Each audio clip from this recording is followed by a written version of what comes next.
because we wanted to do this for a while. Divorce finance, right? So let's start with a joke. Two guys walk into a bar. They go up to the bartender and they go, "Give us both, round of tequila shots, right?" The bartender pours them. They slam down their tequila shots. They're like, "Give us another." And the bartender's like, "Okay." So he pours them another. They slam them down. They're like, "Give us another." And the bartender's like, "Whoa, whoa, guys, slow down. This is not a bachelor party." And one of the guys looks at the bartender and says, "Yeah, it is. Tommy here's getting divorced tomorrow."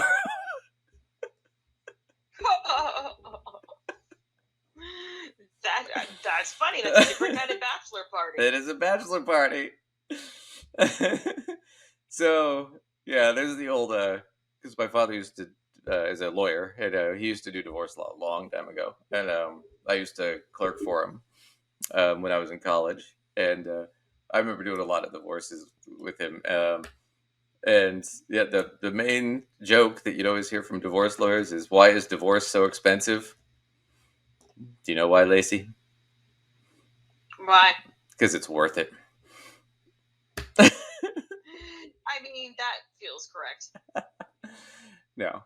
For those of you who are in good marriages and good relationships, fantastic. Congratulations. We wish you all the best. But for those of you who've been in a bad relationship, sometimes getting out of there is the best thing that can happen. So, part of what divorce finance is, and I just want to look at this article a couple times real quick, but it's like regular finance. Person comes in, you try to figure out what their goals are and whatnot, except for now you've got more moving parts, right? Because now you got to figure out, okay, well, what's going to be sort of the nature of the divorce? What's going to be the custody situation if they're children, right? I mean, you're trying to gauge all this, and you're trying to figure, okay, and who's the higher earner? Is it your client or is it their spouse, right? I can tell you as a financial planner, you want to get the lower earning client because they're about to get a big swath of money, right? Right.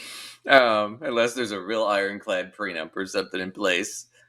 But yeah, so some of the things that you have to be careful of is like, okay, when what state are you in, right? What are the laws on that? So there are different things and we can go over them, but I want to look at this real quick. So let's go to this. So here's actually a good website. It's just marital-laws.com.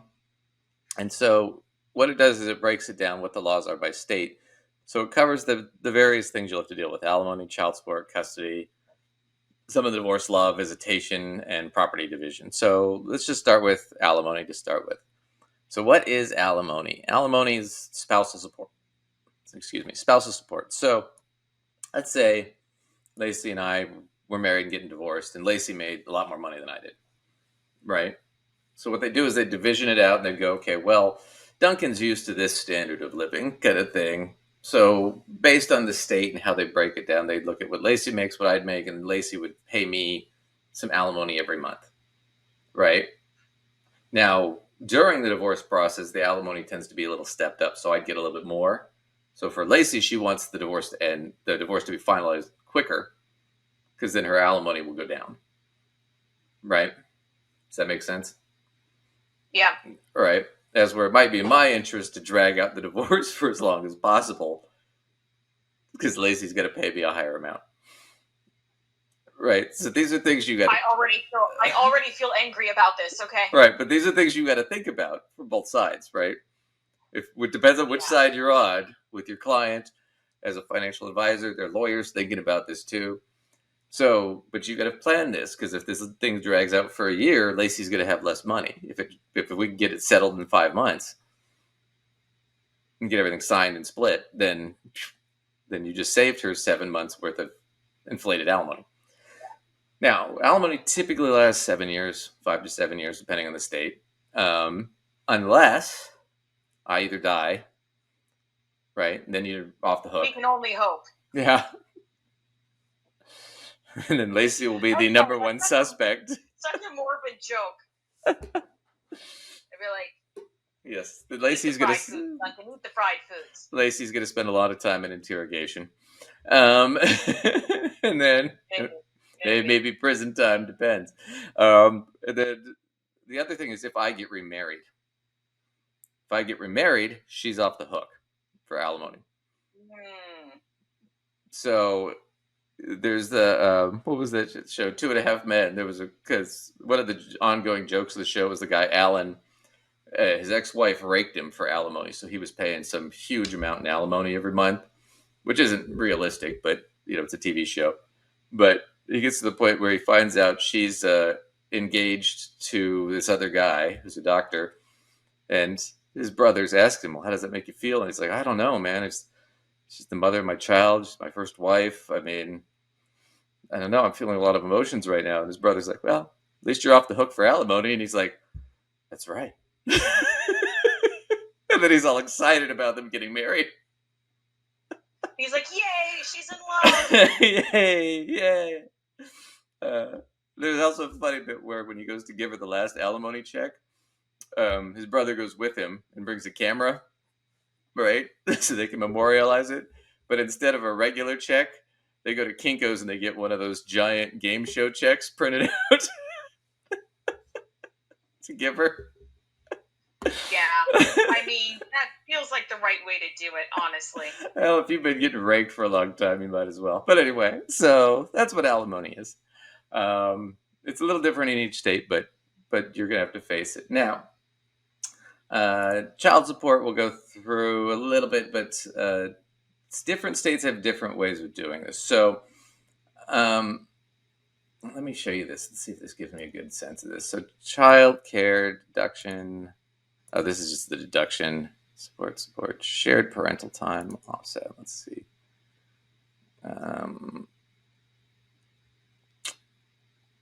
Yeah, so they look at how much each parent has the child. If the one parent has the child more often based on the custody arrangement, then that'll be factored in the child support. So here's what I was looking for: joint custody. These are the almost all the states except for, what is it, New York, allows joint custody, but some states kind of mandate it. So favor joint custody. So a lot of these blue states, right, do not, but the green states do favor joint custody. So like Arizona, Nevada, California, Texas. I think joint custody is bad in general. And the reason is this, because the way when they break it down for joint custody, they're saying each parent gets the child 50% of the time, which means the kid is 1 week with this parent, 1 week with this parent, 1 week with this parent, 1 week with this parent, right? In those kind of states too, you can't leave the county if you're the parent. If you get a job somewhere else and need to move, you could be giving up custody of your children to take that job. So you were basically stuck. So I kind of want to add in there.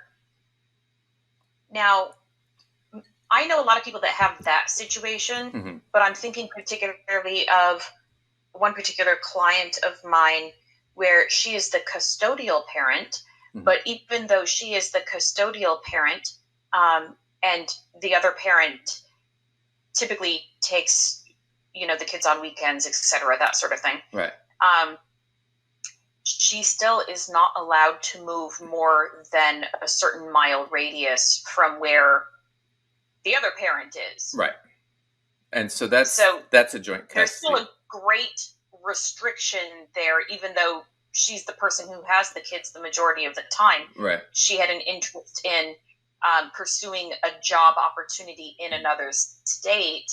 Right. A lot of states, but couldn't get enough chains on her leash, so to speak, to allow her to go that far. Right.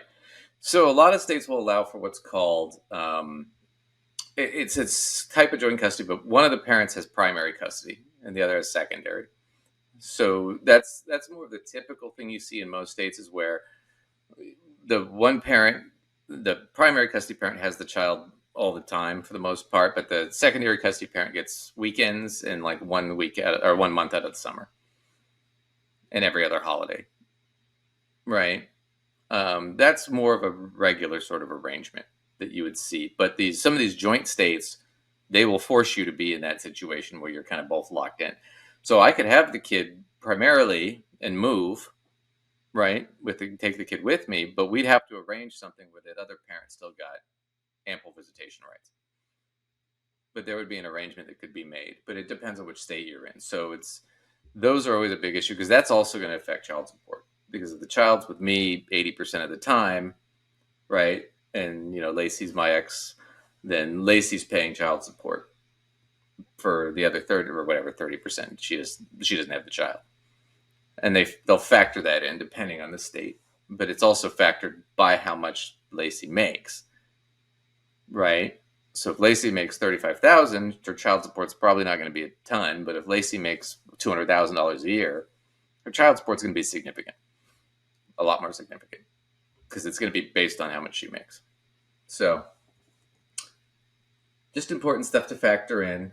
And then there's different divorce laws. We'll get into that in a second because that's going to be interesting. And then visitation is the other issue. And then property division is there's a couple ways. So there's equitable property distribution.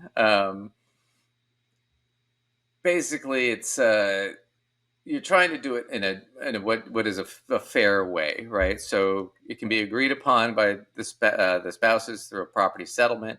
Court can make a judicial decision on it. Sometimes there's an arbitration process you have to go through. But there's two types. There's community property laws, if you're from a community property state or a common law state, and community property basically means, so all the blue states here are no, the green states are community property. But these are also, I think, all common law marriage states too. So if you're with somebody for 3 years, let's say Lacey and I are dating and living together for 3 years, in those community property states, even though we're not married, by all consideration, we're married. So if we separate, the property is being split, right? And that's usually split 50-50. That's how they try to do that. I wonder if you know this, is that all property that is held by any of these individuals or property that was acquired by one of them during the course of that time? Yes, so it's during the course of the marriage, right? So property acquired during the course of the marriage is split evenly. So let's say Lacey has a business before we're married, and the business is worth nothing, right? But now the business is worth millions. Well, that millions of value was acquired during the marriage. So I'm entitled to a settlement on that. Now, in a non-community property state, they do what's called equitable distribution, which means, well, wait a minute, she had that before she made those millions. I would actually not be entitled. But other properties we could dispute. But it doesn't mean that I'm entitled to half her shit. It's just I'm entitled to what they think is a fair or equitable portion. So in these looking at this in these blue states, that's where you want to be getting divorced if you're the wealthier party. In the green states, if you're the less wealthier party, that's where you want to be getting divorced because you're going to be getting more. So the green states are the community property states, yes, where they're just going to sort of 50-50 people, right? Almost no matter what, it seems. Yep. As opposed to those blue colored states, there are going to be states where it's going to be equitable distribution. Right. You owned this before, so the other person's not getting 50% of it, etc. Right. So if Lacey's worth, $1 billion, right, and I'm worth, 100,000, in a community property state, they'd be like, well, we're going to try and make it as close to 50-50. So now Lacey's getting raped. Right. So let's pause and let's stop and clarify here. If we were not married, mm-hmm. but in a relationship for a certain number of years, 3 years or longer, 3 years or longer, living together, that matters in a community property state. If they have common law as well, but they usually do. If they have common law as well. Mm-hmm. But what about those blue-collared states? No. We could be living together, not married, and we could break up, and I'm not entitled to anything. And they're going to say they don't care. They're going to say, "I'm sorry about your broken heart. Go get an apartment." Yeah, right? You weren't married. You're not entitled to anything. There's no contract. Right. Remember, marriage is marriage is about love and all. No, it's a contract. It's mutual indemnification. That's all it is. It's two of us signing an agreement. Right. At the end of the day, because you can love somebody and live with somebody forever, and never be married to them. Right. Marriage is about property. It's a property contract at the end of the day. Right. So these are just how kind of the different states look at them. And we'll come back to that in a second. But just to give you an example, part of the reason we're bringing this up today, and it's been an issue, is because recently there's been conservative push to get rid of what's called no-fault divorce. Okay? And that's what we're going to focus on, because no-fault divorce is important to understand. So, let me give you a real quick history lesson. Early in this country's beginning, it was mostly common law kind of stuff, but ideally with divorce back then, in most places, you could only get divorced if the husband wanted to get divorced. And even then, they might not let him get divorced unless he had a really good reason. So, if Lacey and I were married, Lacey could want to leave, and she doesn't have a choice.